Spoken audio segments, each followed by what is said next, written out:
Assalamualaikum warahmatullahi wabarakatuh. Hai, perkenalkan nama saya Novana Trilestari, NIM 20110101010063. Baik teman-teman, di sini saya akan menjelaskan tentang kesulitan belajar yang dialami oleh pembelajar dan faktor yang mempengaruhi serta solusi penyelesaiannya. Berikut penjelasannya. Yang pertama, kesulitan belajar yang dialami oleh pembelajar. Menurut Dajamara, tahun 2008, halaman 234, kesulitan belajar yang dirasakan oleh peserta didik bermacam-macam, yang dapat dikelompokkan menjadi 4 macam. Yaitu, yang pertama, dilihat dari jenis kesulitan belajar. Terdapat adanya kesulitan yang berat dan sedang. Yang kedua, dilihat dari mata pelajaran yang dipelajari. Ada yang sebagian mata pelajaran dan ada yang sifatnya sementara. Yang ketiga, dilihat dari sifat kesulitannya. Ada yang sifatnya menetap dan ada yang sifatnya sementara.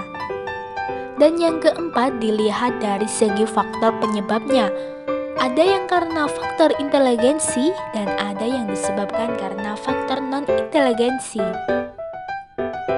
Jadi, berdasarkan pendapat di atas dapat disimpulkan bahwa kesulitan belajar adalah suatu kondisi di mana peserta didik tidak dapat belajar secara wajar disebabkan adanya ancaman, hambatan, ataupun gangguan dalam belajar. Selanjutnya, faktor yang mempengaruhi kesulitan dalam belajar. Menurut Dr. Umar Hamalik, tahun 2005, halaman 117, faktor-faktor yang bisa menimbulkan kesulitan belajar dapat digolongkan menjadi 4. Yang pertama, faktor-faktor dari diri sendiri, yaitu faktor yang timbul dari diri siswa sendiri disebut juga faktor internal.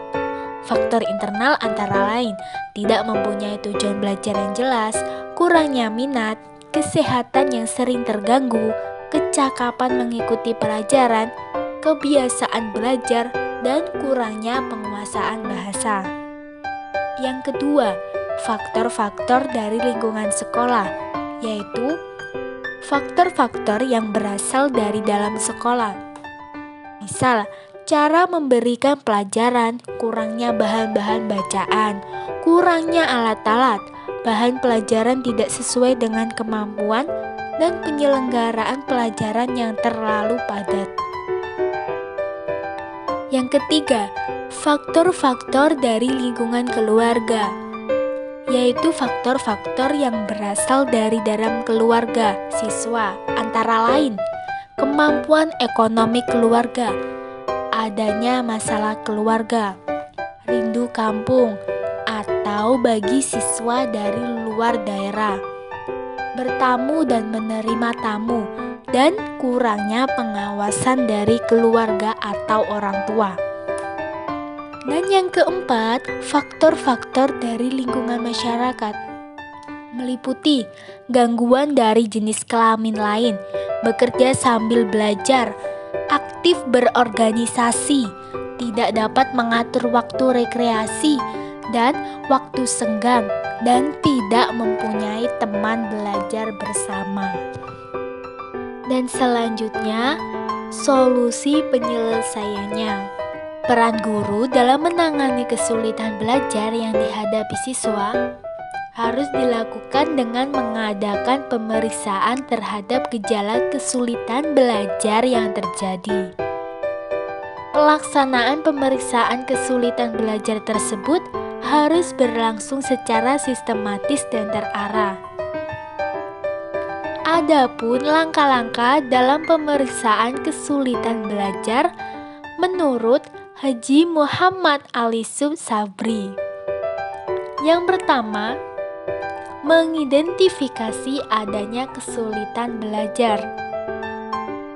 Pada langkah pertama ini, guru harus mengidentifikasi atau menetapkan adanya kesulitan belajar bukan berdasarkan naluri, tetapi berdasarkan pengetahuan dan pengalaman yang luas agar terampil dengan mendiagnosis kesulitan belajar. Yang kedua, menelaah atau menetapkan status siswa. Pada langkah kedua ini, guru selanjutnya akan menelaah atau memeriksa setiap siswa yang mengalami kesulitan belajar. Cara memastikan dengan menggunakan dua cara, yaitu yang pertama membandingkan hasil pencapaian atau penguasaan tujuan instruksional khusus hasil belajar siswa dengan tujuan instruksional khusus yang ditargetkan untuk dicapai oleh siswa. Sehingga dengan cara seperti ini akan diketahui bagian yang sulit dikuasai oleh siswa. Yang kedua, menetapkan bentuk kesulitan dalam proses belajarnya. Apakah sumber kesulitan terjadi pada waktu menerima atau menyerap pelajaran? Sehingga dengan cara ini akan diketahui jenis dan bentuk kesulitan siswa dalam proses belajar. Yang ketiga, memperkirakan sebab terjadinya kesulitan. Setelah jelas jenis atau bentuk kesulitan yang dihadapi siswa dalam proses belajarnya, maka pada tahap ketiga ini, guru berupaya untuk memperkirakan sebab timbulnya kesulitan tersebut. Cara atau usaha guru untuk menetapkan hal tersebut dapat dilakukan dengan melakukan alat diagnostik kesulitan belajar seperti tes diagnostik, tes-tes untuk mengukur kemampuan inteligensi, kemampuan mengingat, kemampuan alat indera yang erat kaitannya dengan proses belajar.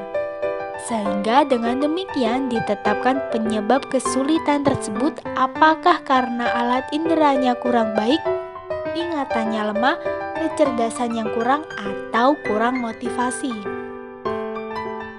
Dan yang keempat, mengadakan perbaikan.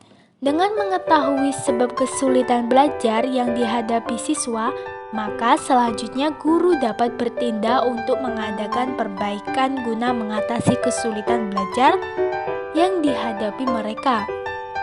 Cara ini dengan menggunakan pendekatan psikologis didaktis yang terdiri dari dua langkah, yaitu pertama, siswa yang akan diperbaiki sudah menyadari faktor kesulitan atau kekurangan mereka. Dan yang kedua, mereka yakin kesulitan atau kekurangan mereka dapat diatasinya.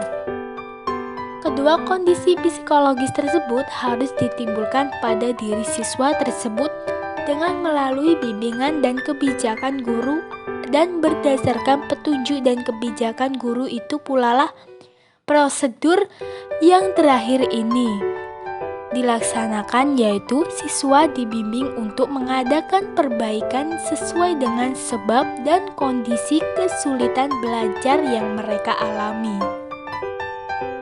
Baik teman-teman, sekian penjelasan dari saya. Kurang lebihnya mohon maaf ya. Terima kasih. Wassalamualaikum warahmatullahi wabarakatuh.